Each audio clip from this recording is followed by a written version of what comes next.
Welcome to the Dawn Osborne Show, Limitless Life. The big question women like you and I ask is, how do we do that? How do we have a growth mindset? How do we increase our emotional intelligence? How do we do life, business and marketing, and yet still remain balanced in the rhythm of our life and our family? Those are the questions that this podcast will answer. My name is Dawn Osborne, and welcome to my Limitless Life podcast.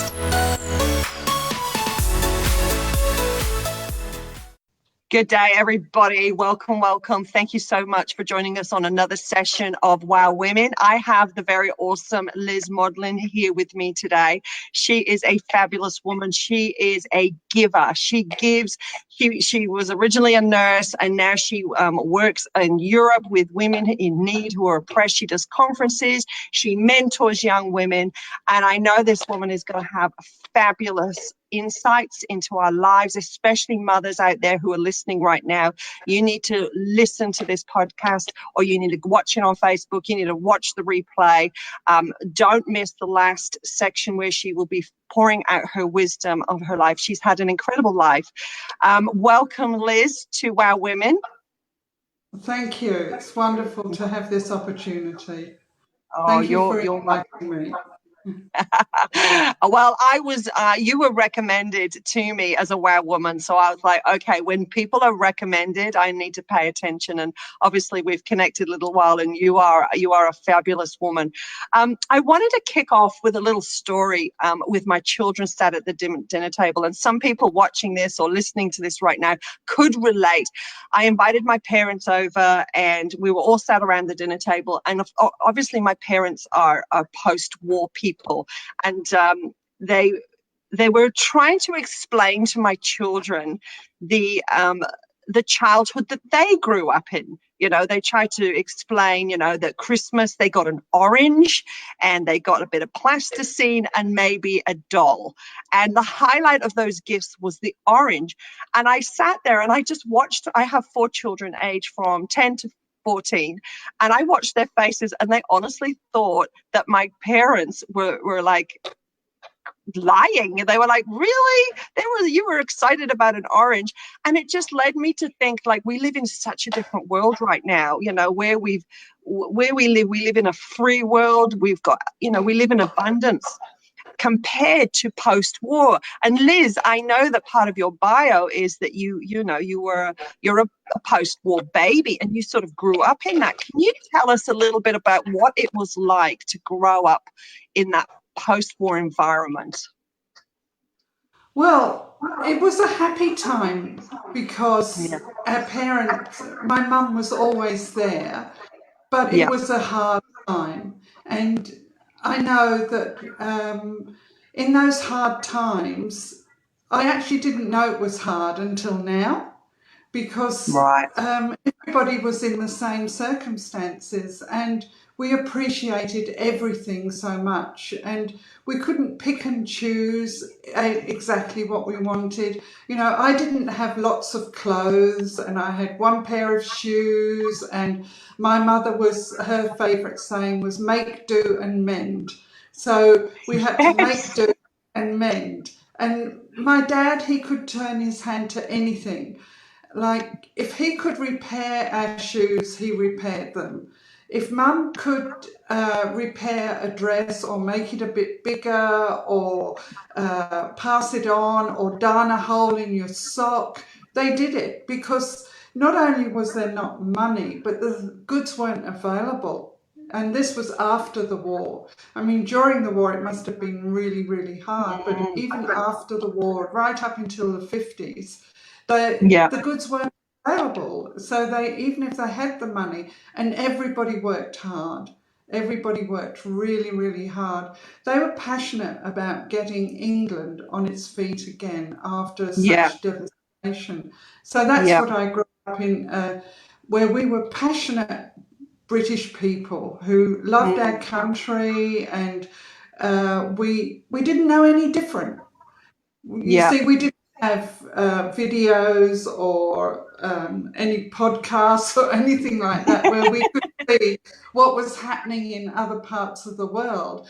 we learnt about other parts of the world, but it was like that was so remote you would never go there. And we didn't have a telephone in our house until I was a teenager. And Yeah. this is a little story I'll tell you, and I'm sure people will laugh. I was in the Girl Guides, and Yep. we used to have to do tasks to earn badges, awards. And one Mm. of the awards we got, we had to learn to use a public telephone. And I'm not kidding you, I can still remember I was absolutely petrified to talk on the telephone because this was something that was so alien to me that you had to go to this phone box, put your money in, and somebody would come on a random voice would come on and say, "Number, please," and you'd give them the number you wanted, and you'd hear them connecting you to the other number. It Yeah. was terrifying.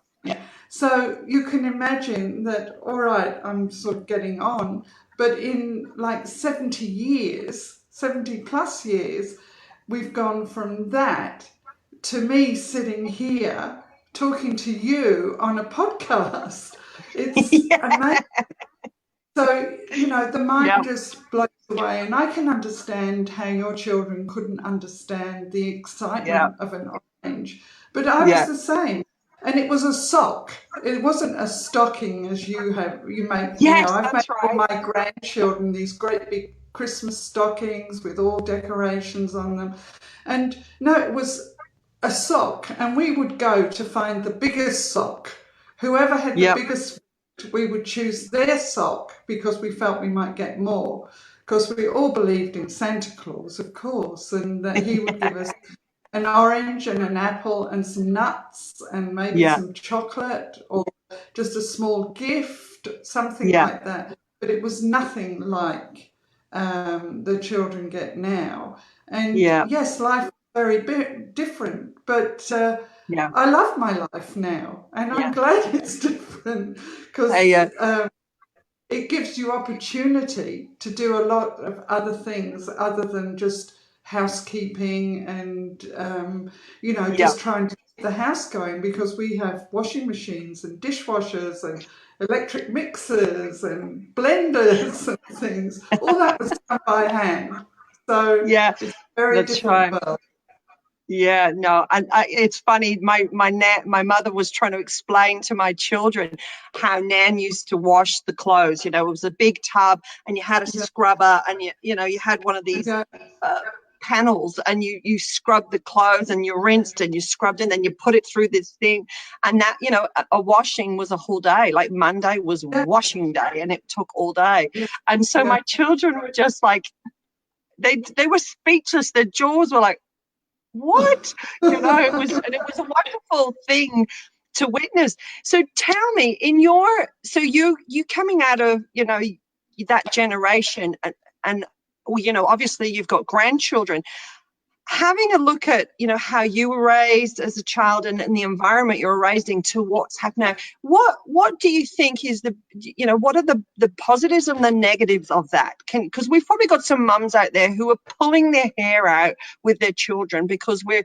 like you said, there's opportunity. So we've got working mums, we've got entrepreneurs who are like yeah, me, who work from home. I still pull my hair out at my kids because they drive me nuts. And and I sometimes think, gosh, have I spoilt my kids too much? Are they, because they don't understand um, the concept of this hard working? Because I kind of grew up in that with my childhood. They expect me, oh, mum, I want I want a $500, $600 iPhone for Christmas. Thank you very yeah. much. Like, no.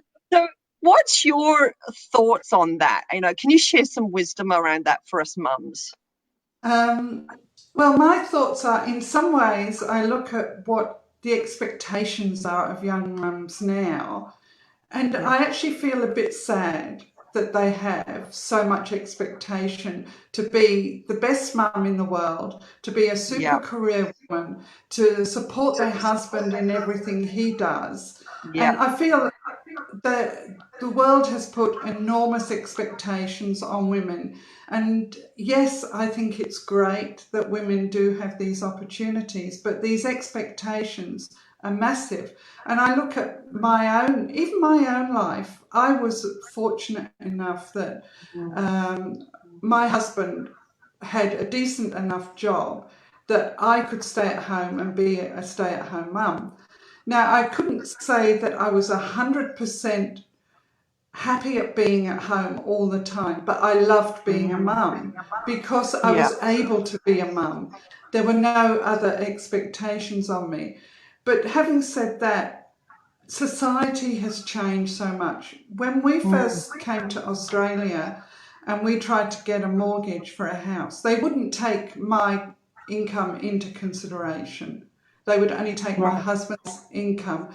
So consequently, when we did get a mortgage, it wasn't beyond his wages covering. So when I did have children, I Yeah. was able not to have to work because our finances were such that we could afford to pay our mortgage and I could stay home. So it's great that everybody has really, really big homes. I mean, our first house in Australia was a 2-bedroom house. And my husband, this will make you laugh, my husband used to say you could sit on the toilet and see everything that was going on in the house. It was so small. But that was our first house and it was what we could afford. And we lived there for 2 years and then we got a better house and a better house Yeah. and a better house. So that's how we lived then. So in some ways, I wonder if, the bank's getting a bit harder on making it harder for people to get into over debt, over what they can afford, might be an advantage for some families. But Yeah. yeah, I'm not sure. Did I answer your Yeah, question? you did. No, it was very insightful. I think you're right that we do put a lot of pressure on ourselves, um, and to perform. Like I hear what you say when you're kind of an entrepreneur or you like to be busy or you like to work.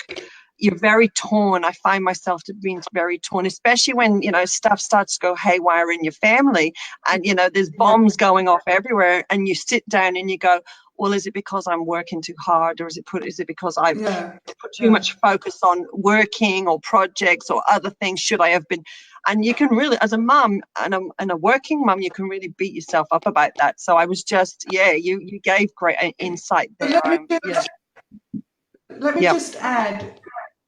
My life probably wasn't any less hectic with my yeah, children than yours is. I still had bombs exploding left, right, and centre. I had 3 children, and they weren't angels by any manner of means. They had yeah, their moments. But I guess the advantage I had was that I could stop what I was doing right, and try and negotiate a peace in the house. But yes, I know what you mean. I know what you mean. And I think in some ways children have learned to be entertained all the time instead of being yes, entertained themselves. So, if I could advise women, I would say try to teach your children to somehow entertain themselves without being in front of a screen. And I know that's difficult, but mm, if you can do that, I think life would be a little bit more peaceful. But you will still have siblings bashing each other up and arguing and squabbling over things. I just don't know why, but it seems to be the norm for kids yeah, growing up. But I often say to women, it's not always going to be like this. They yeah, will grow up and they will become worthwhile citizens and they will bring you a lot of joy when they grow up and they actually want to be with each other and enjoy each other's company and be with yeah, you. And yeah, I think it's just when you have the time to be present in their lives yeah, yeah, and just to almost sacrifice that time that you could be using to go for something just for you, for your kids at different times so that you can be present with your children.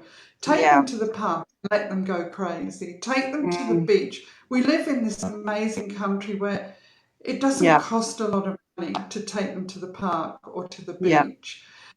The other thing that came to me was that when we were young, and even when my kids were young, you could let them go off on their bikes and ride for Yeah. 2 or 3 hours and not be overly concerned. But you can't allow your children that freedom now. And I think that in itself Yes. creates problems for young people because they just want to break out. Mm-hmm. They've got so much energy and it needs to be channeled in a worthwhile direction, and they Yeah. don't always have the opportunities to get rid of that energy, and that bottles Mm-hmm. up, and that's where they find Yeah. fulfillment in screens and all the stuff that comes on the screens. Yeah, that's that's so true, Liz. And you think, oh, the video game or the phone gives the mum like me a bit of peace, but then I get frustrated because then they get addicted to the screen, and then I'm trying Yeah, to tear them away from the screen. yeah, But I think one key that you dropped there, I think, was really powerful. And I think, mums, if you're listening right now, what Liz said was about being present. mm, When you're with your kids, being present.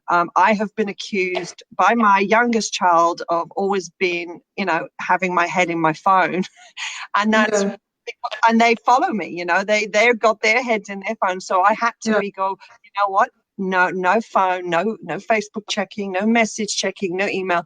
If I'm with my kids, if I'm going down the beach, I'm present. I'm right there with yeah, them. I'm nowhere else in my head.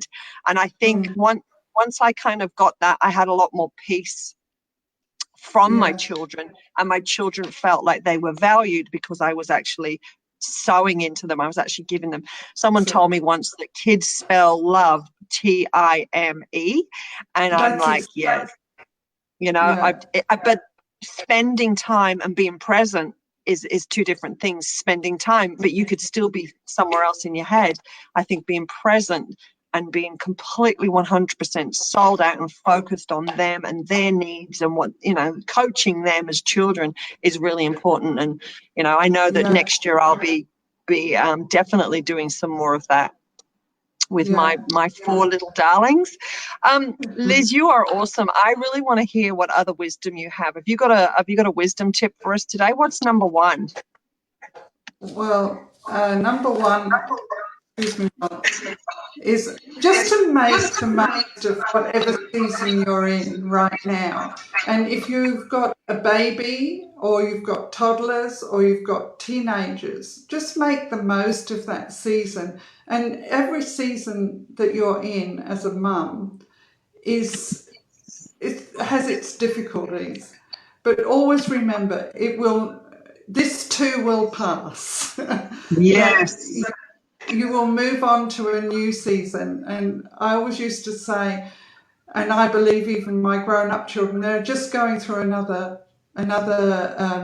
season, another session, another phase. That's the word I'm looking for. They're just going through another phase. So once they get through it, it'll all be good. But Yes. yeah, that would be my one piece of advice I would give people, because I think when we're in the midst, when you've got a young baby, if you're out there and you've got a young baby, you cannot imagine life being anything other than getting up 3 or 4 times in the night, feeding and calming little toddlers who are having nightmares or something like that. And when Yeah. am I ever going to get a night's sleep again? What would it be like to go to bed at 10 o'clock at night and wake up at 7 o'clock in the morning? You can't imagine. But that too will come. That Yeah. season will come again. And I think I know for me, when I was in the midst of it, I couldn't imagine it being any different. And that's one Yeah. piece of encouragement that I try to give when I see young mums. It's just cheering them on and saying, you're doing a great job. Motherhood in a lot of ways is, you're only a mother. It's not you're only a mother. You're actually raising the next generation. You're a Yes. Yeah. generation shaper. You're Yeah. raising the next generation. And how awesome is it to have the privilege of raising the next generation and Yeah. speaking into that generation And that's what I love to do, is just to encourage those young mums that they're doing a great job, that you're not perfect. None of us have, Yeah. I was not a perfect mum, I can tell you now. I had plenty of issues with my kids, and my parents were in England. I had no support. It was just Wow. me. And, there was years that my husband and I never even went out in the evening without our children because we had nobody Right. to look after. Right. So, even that in itself was, but we had to take them everywhere with us. So we sucked it up and did it. But Yep. in an ideal world, I would love to have had somebody to come in and just look after the kids and give me a break. So I do that for all my children. We're Yeah. Babysitters Anonymous. We're always there to back them up. That's So wonderful, Liz. That's really, yeah. that's So, fantastic. I'd like to access Babysitters Anonymous as well. Tell me what your number 2 tip is. well, choose to enjoy the children even when they're driving you crazy, because I guess I've already said that really in what I've said, because they will leave home one day and you'll be standing on the driveway like I was, bawling my eyes out when my eldest left home. It was like, oh, that's the end. But actually, it's the beginning of a new season for me. It was. Ah, yeah. And it was an amazing season. And then the other thing that because when I was 50, my husband and I started a business. Well, our children Right. were grown up then. So we were free to work till 7 and 8 o'clock at night, and Yeah. stop on the way home and grab something to eat and things like that. So I wasn't concerned about them because they were all adults then. So they were Yeah. able to look after themselves. Some of them were still at home, but some had already gone. And yeah, so people tend to think if you haven't done it by the time you're 40, well, life's over. I'm telling you now, life begins at 50. I'm busier now than I was when I was in my 30s with 3 little children at home. So, yeah. So Yeah. don't think that life will be over if you don't do it all before you're 40 before you're 40. That's Oh, the that's biggest thing gold. That's because we are so much more healthy these days. mm. And as my husband says, it's almost impossible to die these days because they've got machines that will take over the function of just about every bodily process. But, Yeah. but don't think that if you haven't done it all by the time you're 40, that your life is over. It begins, and you have an incredible wisdom from living Yeah. life, that you Yeah. look at life very differently, and Yes. and you are freer to pursue, to put that time and effort in, and you keep your brain active. And what does it they say? If you don't use it, you lose it. Lose But it. you just Yeah. keep using Indeed. your brain to educate your children, to invest in your children, and Yeah. you're challenging your brain there. You use it, and you will find that when you're 50, 60, or as I am over 70, you Yeah. still got. I've still got a brain. I forget things sometimes, but I'm amazed Yeah. at some of the things that I can do because Yeah. I've just been active and I've kept my brain functioning and Yeah. learning new things. And No, that leads me into my third piece of wisdom, which is you're oh. never too old to pursue your passion. And Ah. yeah, Yeah. and because I've always been passionate about encouraging women and cheering them on, I'm still able to do that, even Yeah. at my age now. And I'm free to do it because I don't Yes. have the responsibilities that I had when I was younger. So I'm more flexible and I'm freer to do those. That's right. And pursue the things that I'm passionate about. And that's where it leads me into, when I heard about these very, how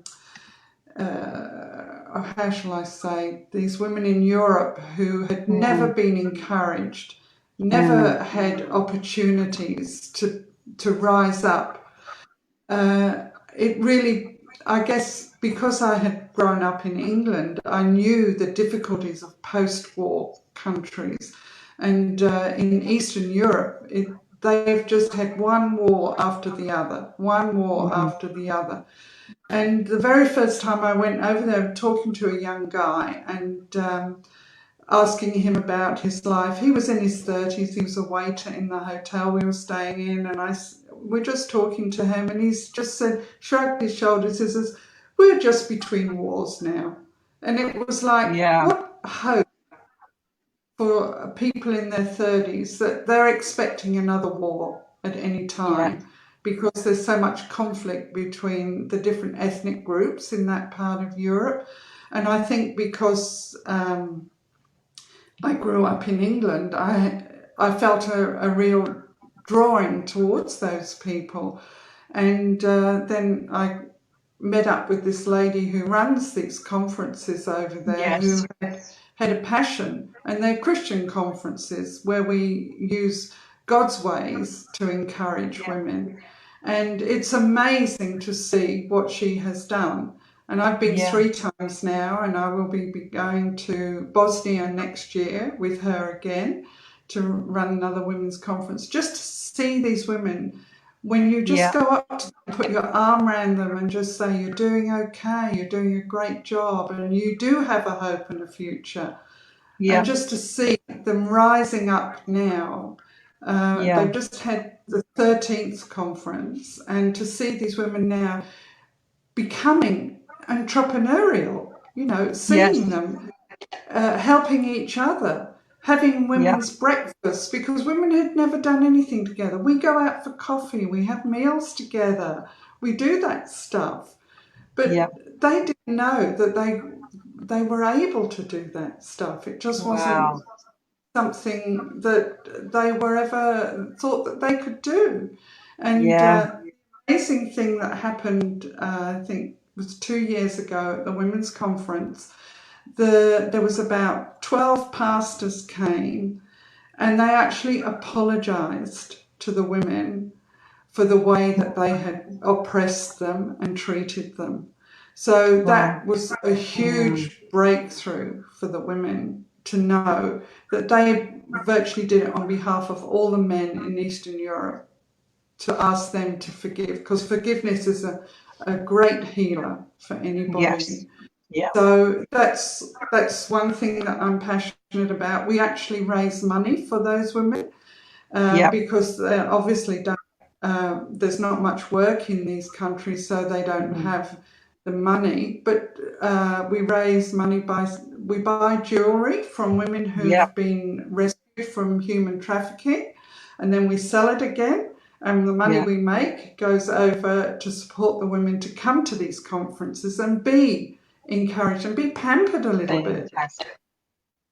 So that's a thing that I do here. And then we have a low-cost women's conference on the Sunshine Coast in Australia here once a year to encourage our Australian women. But we make it very low cost because there are women that can't always afford to go to some of these places where, there's all these self-improvement conferences and things like that. So we put on this low-cost conference where they're encouraged, where they have a nice venue and nice food, and just do for one day and have encouraging speakers come and speak to them. So, I keep myself busy. And then I've got a couple of young women that I mentor, and anybody who wants to have a coffee with me and just share, I'm always ready for that. So that's how I keep busy. Plus my 6 grandchildren, because they all live on the Sunshine Coast as well. So you're super busy. Yeah. But what I'm trying to get across is that it doesn't matter what sphere of influence your life has, you can always, there's always a purpose for you. And Yeah. I think that keeps you going as well. Yeah. Yeah. You need to pursue something that you're physically capable of doing. And I believe there is things out there for even people who aren't physically capable of doing maybe what I do, but you will always find somebody who wants you to talk to them.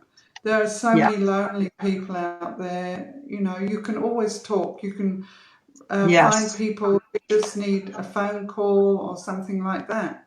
So Yeah. be encouraged that everybody has a Yeah. purpose. Absolutely. I love what you said.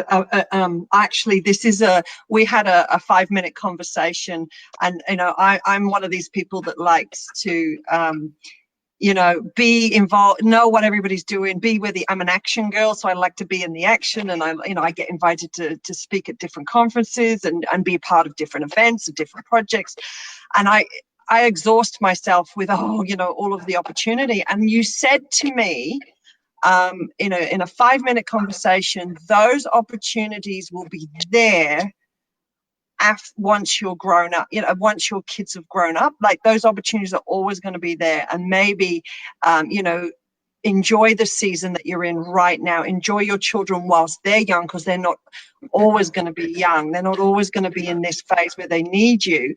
But those opportunities for conferences and speaking or getting out and about, they will always be there. But your children, young and in need of you, that, like you said, at some point you're crying and waving goodbye to them on the doorstep. I can't even visualize that. Like, at the moment, I've constantly got a house full of not only my kids but lots of other kids as well.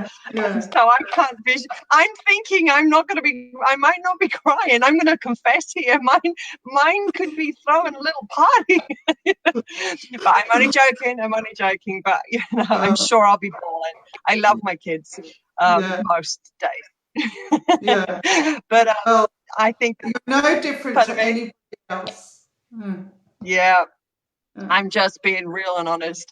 But Liz, you have been an absolute pleasure.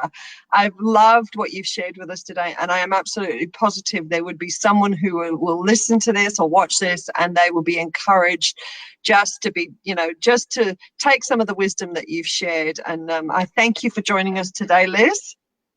Okay, thank you for having me. You're an absolute pleasure.